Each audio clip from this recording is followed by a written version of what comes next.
मैं रवि आपका स्वागत करता हूँ हमारे चैनल बैकबेंचर्स अरीना पर। तो चलिए स्टार्ट करते हैं हमारा पार्ट 4, जो कि हम लोग डिटरमिनेंट्स में कंपार्टमेंट सीरीज के लिए देख रहे हैं। अभी तक हम लोगों ने 3 वीडियोस इस पे देख चुके हैं। पहले वाले में हमने सीखा था कि डिटरमिनेंट्स को कैसे एक्सपैंड करना है, कैसे सॉल्व करना है। नेक्स्ट वाले पार्ट में हमने उनकी प्रॉपर्टीज देखी थी, और लास्ट वाले वीडियो में हमने एरिया ऑफ ट्राइंगल और कोलिनियर पॉइंट्स ही नहीं, या फिर कोई equation of a line determinants में कैसे निकाल सकते हैं, वो सब देखा था। तो अगर अभी तक आपने वो सारा कंटेंट नहीं देखा है तो डिस्क्रिप्शन बॉक्स में मैंने लिंक दिया है, आप वहां से जाके वो वीडियोस पहले देख सकते हैं, फिर ये वीडियो आप स्टार्ट कर सकते हैं। और अब हमारे मैट्रिसेस पे भी टॉपिक पे पूरा एक वीडियो मैंने सीरीज बना के रख दी है, तो आप उसका भी लिंक, प्लेलिस्ट का लिंक डिस्क्रिप्शन बॉक्स में मिल जाएगा आपको। आप वहां से जाके पूरा वो सारे वीडियोस मैट्रिसेस टॉपिक पे देख सकते हैं। उसमें हमने वहां पे इंपॉर्टेंट बोर्ड क्वेश्चन वगैरह भी आपको बताए हैं। तो आज इस डिटरमिनेंट के टॉपिक में हम सीखने वाले हैं इनका मेन पार्ट, जो कि है माइनर और कोफैक्टर। अभी तक तो हमने बेसिक सीखा था कि मतलब डिटरमिनेंट सॉल्व कैसे करना है। अब मेन क्वेश्चंस जो आते हैं हमारे, वो माइनर और कोफैक्टर्स पे आते हैं।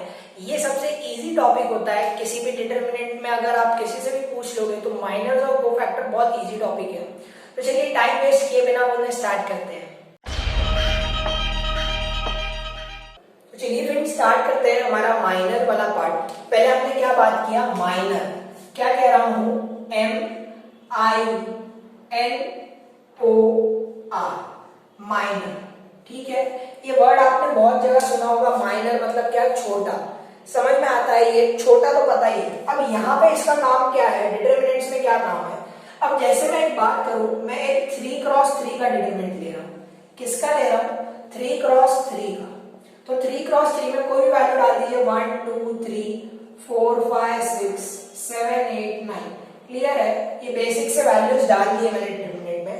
अब यहाँ पे आप अगर इसे सॉल्व कर रहे हैं तो क्या करते हो, एक्सपैंडिंग अलोंग रो 1 करते हो। क्या करते हो, एक्सपैंडिंग अलोंग रो 1 करते हो। तो ये जो माइनर और कोफैक्टर जो होता है, अभी हम लोग माइनर पे बात कर रहे हैं, कोफैक्टर भी इसी का एक सब टॉपिक है जो इसी के अंदर आता है। तो माइनर और कोफैक्टर क्या है, क्यों हम लोग यूज कर रहे हैं, वो भी हम लोग किस लिए यूज कर रहे हैं, इनको एक्सपैंडिंग के लिए यूज कर रहे हैं। क्या करने के लिए, एक्सपैंड करने के लिए। और ये क्या होगा, एक कॉम्पैक्ट वे होगी। क्या होगी फ्रेंड्स, एक कॉम्पैक्ट वे होगी, मतलब आसान तरीका होगा। एक्सपैंडिंग अलोंग रो 1 करने से अच्छा है, आप चाहो तो ऐसे भी सॉल्व कर सकते हो। कैसे सॉल्व कर सकते हो, माइनर और कोफैक्टर निकाल के। क्या निकाल के, माइनर और कोफैक्टर। कोफैक्टर ये दोनों चीज निकाल के भी आप चाहो तो क्या सॉल्व कर सकते हो, एक डिटरमिनेंट मैट्रिक्स जो डिटरमिनेंट में दिया होता है। मैट्रिक्स और डिटरमिनेंट अलग अलग है। कैसे, वो बॉक्स में होता है, ये सीधी सीधी लाइन में होता है। क्लियर है, तो 3x3 का डिटरमिनेंट आप माइनर और कोफैक्टर निकाल के सॉल्व कर सकते हो। तो माइनर और कोफैक्टर थे क्या हमारे, एक्सपैंडिंग का एक कॉम्पैक्ट वे। यहां तक तो समझ में आ गया आपको। चलिए, आपने कहा सर ऐसे तो समझ में आ गया, अब बताइए सॉल्व कैसे करेंगे। तो माइनर सॉल्व कैसे करेंगे, देखिएगा। अब ये मेरा कौन सा एलिमेंट है, चलिए बताइए। अगर आपने वीडियोस देखी है तो आपको पता ही होगा कि कौन सा एलिमेंट हमारा, A11। मतलब क्या है, first row first column. A11 में इसका मतलब क्या होता है, ith रो। और ये क्या बताता है, jth कॉलम। ये तो आपको पता ही होगा, जो हमने बेसिकली देखते थे कि Aij ये एलिमेंट रिप्रेजेंट करता है हमारे मैट्रिक्स के या डिटरमिनेंट के। तो आई क्या थी मेरी, रो रिप्रेजेंट करती थी, और जे क्या रिप्रेजेंट करता था, कॉलम। तो ये बात क्या कर रहा है कि अगर आप एक मैट्रिक्स लो, कौन सा मैट्रिक्स, ऐसे नॉर्मल एक मैट्रिक्स लो जिसमें A11 A12 A13 फिर A21 A22 A23 और A31 A32 A33, ऐसे 6 या 9 एलिमेंट्स है, जो भी है 9 एलिमेंट्स है 3x3 मैट्रिक्स के। तो इसमें बात क्या होगी, माइनर कैसे निकलेगा। अगर मैं इस एलिमेंट के लिए देखूं तो ये कौन से रो और कॉलम में है, फर्स्ट रो फर्स्ट कॉलम। तो आप क्या करेंगे, इसको एलिमिनेट कर देंगे। किसको एलिमिनेट कर देंगे, फर्स्ट रो और फर्स्ट कॉलम को। जैसे आप एक्सपैंडिंग अलोंग रो 1 में करते थे, वही करना है। तो first row first column eliminate कर दिया, बचा क्या, ये वाला मैट्रिक्स बचा छोटा सा, तो ये मैट्रिक्स क्या है मेरा, माइनर है। क्या है फ्रेंड्स, यही क्या है, माइनर है। तो माइनर के एलिमेंट्स क्या थे, A22, A23 और A32 और A33। तो ये माइनर किसका था, फर्स्ट एलिमेंट का, वो कौन सा था, A11। तो माइनर कैसे लिखेंगे, डिनोट कैसे करेंगे, कैपिटल M I J। अब I J क्यों लिखा, I रो J कॉलम। अब J और I की वैल्यू चेंज होती रहेगी, तो यहां के लिए क्या है, अभी क्या है, M11। क्लियर है फ्रेंड्स, ये मेरा क्या है, ये मेरा क्या कहलाएगा, इसी को सॉल्व कर सकते हो आप। इसको सॉल्व करना तो आता ही है, कैसे करेंगे, क्रिस क्रॉस, समझ में आया आपको, क्रिस क्रॉस करेंगे तो ये A22 माइनस A33 माइनस, अरे सॉरी ये मल्टीप्लाई होगा, A22 into A33 minus A23 into A32। Clear है फ्रेंड्स, ये जो वैल्यू होगी ये क्या होगी, मेरी माइनर की वैल्यू होगी। किसकी वैल्यू होगी, माइनर की। किसके लिए, फर्स्ट रो फर्स्ट कॉलम के लिए। किसके लिए, फर्स्ट रो फर्स्ट कॉलम के लिए। तो आपको समझ में आया माइनर कैसे निकालेंगे। तो फ्रेंड्स समझ में आया आपको MIJ क्या है, MIJ क्या है, मेरा माइनर है, माइनर है। और माइनर कैसा होगा, ये इस डिटरमिनेंट से 3 क्रॉस 3 से छोटा होगा। कैसा है, 2 क्रॉस 2 का है, देखा आपने। तो कभी भी एक वैल्यू क्या होगी, कम होगी माइनर की। समझ में आया। अगर मैं 2 के लिए देखता, तो अगर 2 क्रॉस 2 बोलो, जैसे 1 2 3 4 एलिमेंट के साथ है, तो इसका अगर माइनर निकालना है, किसके लिए, पहले एलिमेंट के लिए, A11 के लिए, तो वो कैसे निकालेंगे, इसको और इसको एलिमिनेट कर दीजिए, तो बचा क्या, 4। तो माइनर ऑफ 1 1 क्या निकला, 4 निकला। समझ में आया, इस मैट्रिक्स के लिए। किसके लिए, ये वाले मैट्रिक्स के लिए। समझ में आया इतना फ्रेंड्स। और माइनर लिखेंगे कैसे, कैपिटल M11 क्या है, फर्स्ट रो फर्स्ट कॉलम का। समझ में आया इतना। तो ऐसे आप 1 2 1 3 सबके लिए निकाल सकते हो, इसको एलिमिनेट करके, इसको एलिमिनेट करके। क्लियर है। तो माइनर का टॉपिक एकदम अच्छे से क्लियर हो गया होगा अब आपको। तो चलिए इसी के ऊपर कुछ एग्जांपल्स देखते हैं कि माइनर्स निकालने कैसे हैं, तो हमको और अच्छे से ये टॉपिक समझ में आ जाएगा। तो चलिए फ्रेंड्स एग्जांपल स्टार्ट करते हैं। तो सबसे पहला एग्जांपल हम लोग किसके लिए देख रहे हैं, 2 क्रॉस 2 डिटरमिनेंट के लिए देख रहे हैं। क्या देख रहे हैं, 2 क्रॉस 2। मैं कह रहा हूं फाइंड ऑल द, क्या, find all the minors of determinant, क्या, ऑफ डिटरमिनेंट। कैसा है डिटरमिनेंट मेरा, 5 -6 7 8। क्लियर है। इसके लिए आपको माइनर बताना है। तो इजी है, 1 मार्क्स के लिए क्वेश्चन आएगा, बहुत इजी है। चलिए इसको सॉल्व करना स्टार्ट करते हैं। कैसे करेंगे, कैसे करेंगे, मैं कहता हूं minors for elements A I, J is capital M I, J। समझ में आया। ये मैंने क्या बता दिया कि notation minor for elements A I, J। अब ये कौन सा है, A11 है। तो for A11 which is equal to, क्या है वैल्यू A11 की, 5, M11 which is minor of A11 is equals to minors of A11। ये लिखने का तरीका है, कैसे लिखेंगे आप, for A11 which is value क्या है, 5, M11 is minor of A11, उसकी वैल्यू क्या होगी, कैसे फाइंड आउट करेंगे, फर्स्ट रो और फर्स्ट कॉलम को भूल जाइए। भूल गए आप, ये सारी चीजें हटा दे रहा हूं। तो हटाने के बाद क्या बचा मेरे पास, खाली 8 बचा। तो 8 है इसकी वैल्यू। M11 की वैल्यू क्या है मेरी, 8 आई। क्लियर है फ्रेंड्स। यहाँ पे एलिमेंट कौन से थे, 5 -6 7। क्लियर है, समझ में आया। ऐसे ही A12 के लिए क्या होगा, A12 क्या है, फर्स्ट रो सेकंड कॉलम -6। तो M12 की value which is minor of A12, उसकी वैल्यू क्या हो जाएगी, फर्स्ट रो और सेकंड कॉलम, इतना पार्ट हटा दीजिए, बचा क्या 7। तो 7 आंसर। समझ में आया माइनर निकालना। ऐसे ही किसके लिए, A21 एलिमेंट कौन सा है, 7, तो इक्वल्स टू 7। तो M1, अरे सॉरी 21 क्या होगा मेरा, माइनर ऑफ A21, उसकी वैल्यू क्या हो जाएगी, इस वाले कॉलम को और इस वाले रो को भूल जाइए, बचा क्या -6। समझ में आया। और लास्ट वाले का आंसर क्या होगा 5 होगा। समझ में आया। ऐसे क्वेश्चंस आपको मिलेंगे माइनर ऑफ अ डिटरमिनेंट निकालने के लिए। और एक एग्जांपल देखते हैं और अच्छे से समझ में आएगा हमें। अब इस एग्जांपल में मैं बात क्या करूंगा 3x3 वाले डिटरमिनेंट के लिए। किसके लिए 3x3 डिटरमिनेंट के लिए। तो मैं कह रहा हूं एक 3x3 का डिटरमिनेंट है 1 2 3 4 5 6 7 8 9। अब कोई भी वैल्यू ले सकते हो। अभी मैं वैल्यूज बनाते नहीं बैठूंगा, तो मैंने नॉर्मल नंबर्स लिख लिए। अब ये एक डिटरमिनेंट है, इसमें बोला है फाइंड द, क्या बोला है, find the minor of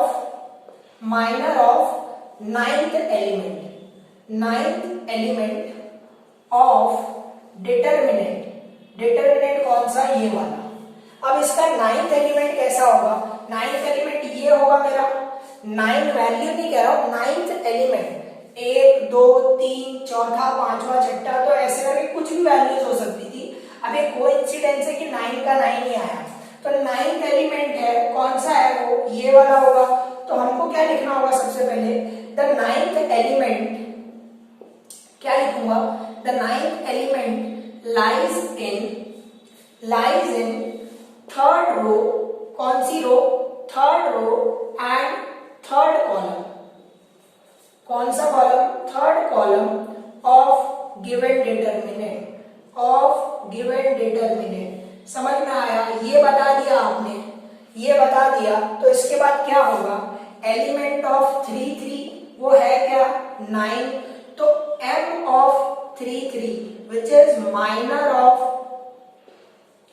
A33 क्या होगा, A33 क्या होगा, ये वाला पार्ट, ये वाली रो को भूल जाइए और ये वाला कॉलम भूल जाइए, बचा क्या, ये बचा, क्या बचा 1 2 4 5। समझ में आया। फिर इसी को सॉल्व कर लेंगे। इसको 2x2 को सॉल्व करना आता है, ट्रेस क्रॉस और बीच में क्या माइनस, तो 1 5 5 माइनस 4 2 8 विच इज -3। तो ये कौन सा है मेरा, माइनर ऑफ नाइन्थ एलिमेंट है। क्या है, माइनर ऑफ नाइन्थ एलिमेंट। समझ में आया फ्रेंड्स, समझ में आया। तो इसी तरीके के आपको क्वेश्चंस मिलेंगे माइनर के ऊपर। तो इसी के साथ हमारा माइनर का टॉपिक खत्म होता है। चलिए कोफैक्टर्स देखते हैं, वो क्या होते हैं।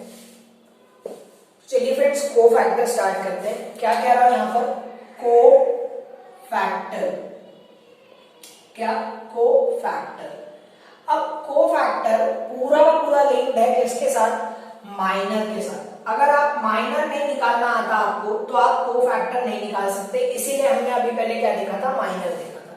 क्लियर है। माइनर और कोफैक्टर क्या है, it is a way of expanding compact way, मतलब क्या, सॉल्व करने का एक कॉम्पैक्ट वे है कि हम लोग डिटरमिनेंट की वैल्यू इससे आसानी से ला सकते हैं। तो कोफैक्टर क्या होगा, कोफैक्टर कुछ नहीं है, वो क्या होता है, कोफैक्टर पहले सबसे पहले रिप्रेजेंट किससे किया जाता है वो देखते हैं। रिप्रेजेंट किसके करते हैं, कैपिटल ए से। किससे रिप्रेजेंट करते हैं, कैपिटल ए आई कॉमा जे। अब आई कॉमा जे के लिखा आपको पता ही होगा, आई जे क्या है, आई रो और जे कॉलम। समझ में आया, आई रो और जे कॉलम। अब ये इतना तो पता ही हो गया होगा आपको। इसी से क्या करेंगे हम लोग, इसको रिप्रेजेंट करेंगे। इसका मतलब क्या हो गया, cofactor of element of ith row jth column. समझ में आया ये इतना। इसकी वैल्यू कैसे निकलेगी, अब इसका एक फॉर्मूला है, वो क्या है कि -1। आपने वहां पे भी देखा था, हम लोग जब एक्सपैंड कर रहे थे अलॉन्ग रो 1, तो मैं लिखता था कि -1 रेज़ टू 1 प्लस 1। अगर मैं 1 1 एलिमेंट की बात कर रहा हूं, तो यहाँ पे भी वही होगा, क्या होगा, -1 रेज़ टू आई प्लस जे। जो भी वैल्यू आई जे की यहाँ पे दी हुई है, वही आई जे यहाँ पे भी लिखना है, इनटू एम आई जे। कैपिटल एम लिखा है, ध्यान में आया। ये वैल्यू क्या है, ये मेरा क्या है, माइनर है, माइनर ऑफ ए आई जे, जो भी एलिमेंट होगा आई जे। समझ में आया।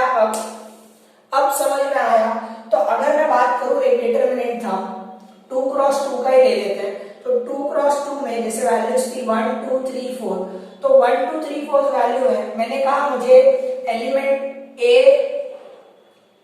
1 2 का बताइए। किसका बताइए? A12 क्या है?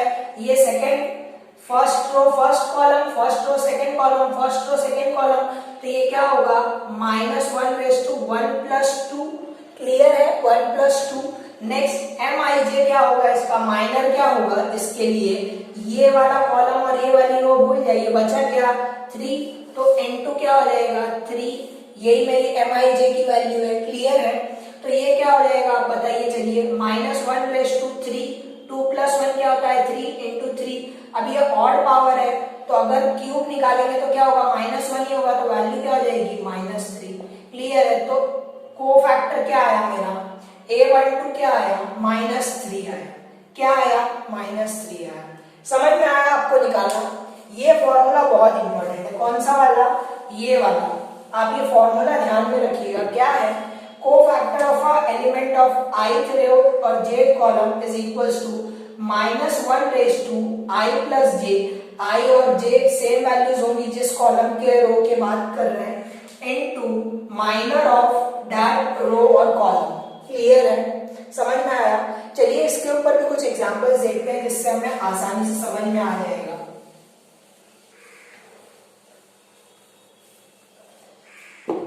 तो फॉर्मूला यहाँ पे लिख लूं, क्या है? Aij equals to -1 * I + j into Mij। Clear है? Mij क्या है मेरा यहाँ पर? माइनर है। और I क्या रिप्रेजेंट करता है? रो। J क्या रिप्रेजेंट करता है? कॉलम। क्लियर है? कैपिटल A का मतलब क्या है? कोफैक्टर। समझ में आया आपको? कैपिटल A से क्या रिप्रेजेंट हो रहा है? कोफैक्टर। तो एग्जाम्पल देखिए पहला, तो हम लोग डिटरमिनेंट ले लेंगे 2 - 3 6 0। अब मैं कह रहा हूं इसके सारे क्या निकालने हैं? मुझे कोफैक्टर्स निकालने हैं। क्या निकालने हैं? Find all cofactors. ठीक है? Find all cofactors. स्टार्ट करें। इजी है, माइनर निकालना आपको आता ही है, तो कोफैक्टर भी इजी हो जाएगा। तो सबसे पहले क्या स्टार्ट करेंगे? माइनर निकाल लेते हैं। माइनर क्या आएगा? M11 के लिए। किसके लिए? M11 के लिए। इस एलिमेंट के लिए देख रहे हैं, तो M11 के लिए क्या होगा? 0 होगा। समझ में आया? ये वाला और ये वाला पार्ट भूल जाइए, बचा क्या? 0। समझ में आया? ऐसे ही M12 क्या होगा? इसके लिए M12 element of first row second column, इतना तो समझ में आ गया होगा। तो इसको और इसको भूल जाइए, तो बचा क्या? 6। ऐसे ही M21 भी आप फाइंड आउट कर लेंगे। M21 इसके लिए क्या होगा? -3।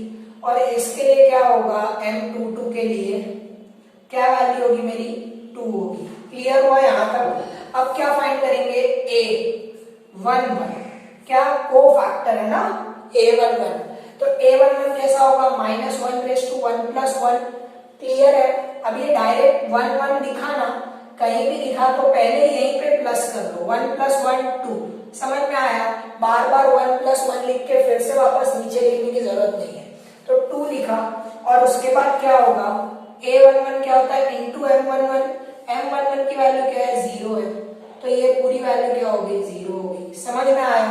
A11 क्या मिला मुझे? 0 मिला। समझ में आया कैसे हुआ? ये M11 है, ये क्या है? M11 सामने लिखा हुआ है ना, यहीं से देखते जाइएगा। A12, अब A12 कैसा होगा? -1 * 1 + 2 3। क्लियर है? इनटू M12 की वैल्यू क्या है? 6। तो ये क्या हो जाएगा? पॉजिटिव है, ये नेगेटिव होगा, तो क्या होगा? -6। क्लियर है? M21 क्या होगा? A21 की वैल्यू कैसी होगी? -1 * 2 + 1 3 इनटू ये क्या है? -3।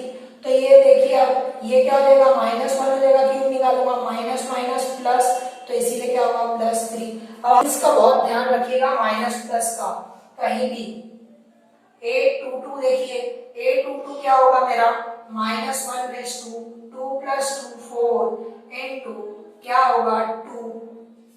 तो फ्रेंड, जैसा कि आपने लास्ट एग्जांपल में देखा, हमने एक 2 × 2 का माइनर निकाला। आपको वहां से समझ में आ गया होगा माइनर कोफैक्टर निकाल के करना है। तो चलिए अब 3 × 3 का एग्जांपल ले लेते हैं। कौन सा एग्जांपल ले रहे हैं? 3 × 3 का एक डिटरमिनेंट। तो वैल्यूज है मेरी 5 3 8, और है 2 1 2 और 1 2 3। तो ये 3 क्रॉस का 3 डिटर्मिनेंट है। इसमें मुझे कहा गया है कि सेकेंड रो के कोफैक्टर फाइंड आउट करो। किसके? सेकेंड रो के कोफैक्टर। ठीक है, तो हम लोग सेकेंड रो का कोफैक्टर्स निकालने वाले। अब सेकेंड रो कहां पर है मेरी? ये वाली रो। समझ में आया? तो इसमें अगर पहले मैं क्या फाइंड आउट करूंगा? माइनर फाइंड आउट करूंगा। तो M21 second row first element M21 देखिए, तो क्या करेंगे? सेकेंड रो और ये वाले कॉलम को एलिमिनेट कर दूंगा। एलिमेंट्स कौन कौन से बचे इसको भी मत देखिए, क्या क्या बच रहा है? 3 8 2 3। क्या बचा? 3 8 2 3। समझ में आया? तो ये मेरा M21 हो गया। ऐसे ही चलिए M22 बताइए क्या होगा? M22 क्या होगा बताइए फ्रेंड्स? तो ये वाले एलिमेंट के लिए देख रहे हैं, तो ये वाली रो और ये बीच वाला जो है, ये बीच वाला कॉलम भूल जाइए, ये वाला। तो बचा क्या? 5 8 1 3। क्या बचा? 5 8 1 3। क्लियर है फ्रेंड्स? ऐसे ही M23 बताइए। चलिए M23 बताइए। M23 किसके लिए? इसके लिए देखने वाले हैं। तो अब ये वाले कॉलम को ना भूलकर ये वाले कॉलम को भूलिए, थर्ड वाले को। तो बचा क्या? 5 3 1 2। क्या बच रहा है? 5 3 1 2। क्लियर है? अब इन्हीं को सॉल्व कर लूंगा तो मुझे माइनर की वैल्यू मिल जाएगी। माइनर की वैल्यू क्या आएगी? चलिए देखिए, 3 3 9 माइनस 8 2 16। बचा कितना? -7। क्लियर है? ऐसे ही M22 निकालिए। M22 तो कैसे निकालेंगे? 5 3 15 माइनस 8। 15 माइनस 8 तो कितना बचा? 7। क्लियर है? समझ में आया? ऐसे ही इसको सॉल्व कीजिए। 5 2 10 माइनस 3।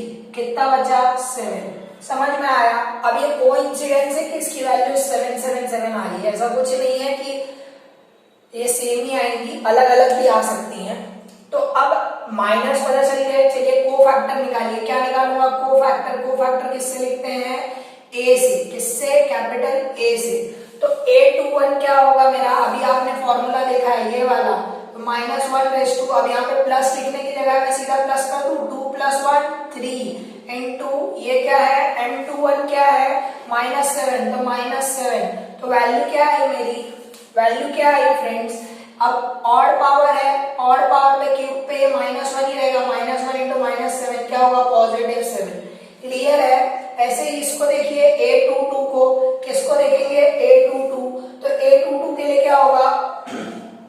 -1/4 इंटू M22 की वैल्यू क्या है? 7। तो ये क्या होगा? ये इवन पावर है तो पॉजिटिव ही रहने वाला है, तो 7। क्लियर है? M23 क्या होगा? A23 कैसे मिलेगा? कोफैक्टर कैसे मिलेगा? सेकेंड रो थर्ड कॉलम वाले एलिमेंट के लिए -1/2 + 3 5 इंटू 7। जो यहाँ पे माइनर आया था M23, तो इसका आंसर भी क्या हो जाएगा? -7। -7 क्यों? ऑड पावर थी, ऑड पावर में इसकी वैल्यू -1 ही रहती है इंटू 7। तो क्या है? -7। ये सारे क्या है मेरे? कोफैक्टर्स थे। अब आपको आंसर एंड कैसे करना है? लिखना है the cofactors of second row of given determinant. क्या? गिवन डिटर्मिनेंट आर। आपसे यही पूछा था ना कि कोफैक्टर्स बताइए क्या होंगे। क्या लिखेंगे? A21 which is equal to क्या आई है? Value 7। A22 which is equal to value क्या आई है? 7। और A23 जिसकी वैल्यू क्या आई? -7। क्लियर है? समझ में आया? अब इसका कोई रिलेशन नहीं है कि ये वैल्यू 7 7 ही आ रही है। वैल्यूज कुछ भी आ सकती हैं। हमने जैसा मैट्रिक्स लिया था उसके हिसाब से वैल्यूज आएंगी। -7 +7 7 जो भी आ रहा है। क्लियर है? तो इसी के साथ ये वीडियो हमारा खत्म होता है। ये हमने आज के टॉपिक में हमारा क्या देखा था? माइनर्स और कोफैक्टर्स देखा था। अब माइनर्स और कोफैक्टर हमने क्यों देखा? क्योंकि हमें एक्सपैंड करने में आसानी हो, डिटरमिनेंट सॉल्व करने में आसानी होगी। अब इसके आगे जो हम लोग टॉपिक्स देखेंगे वो है adjoint of a matrix. Next video में आपको बताऊंगा। तो वो पूरा किस पे बेस्ड होगा? हमारा माइनर और कोफैक्टर पे। ठीक है फ्रेंड्स? तो अगर आपने अभी तक चैनल को सब्सक्राइब नहीं किया तो चैनल को सब्सक्राइब कर लीजिए। इतने दिन तक वीडियोस देखे हैं तो आप चैनल को सब्सक्राइब भी कर दीजिएगा, और आपको अगर वीडियोस पसंद आ रही है तो वीडियो को लाइक करिए और अपने फ्रेंड्स के साथ शेयर करिएगा। Thank you for watching.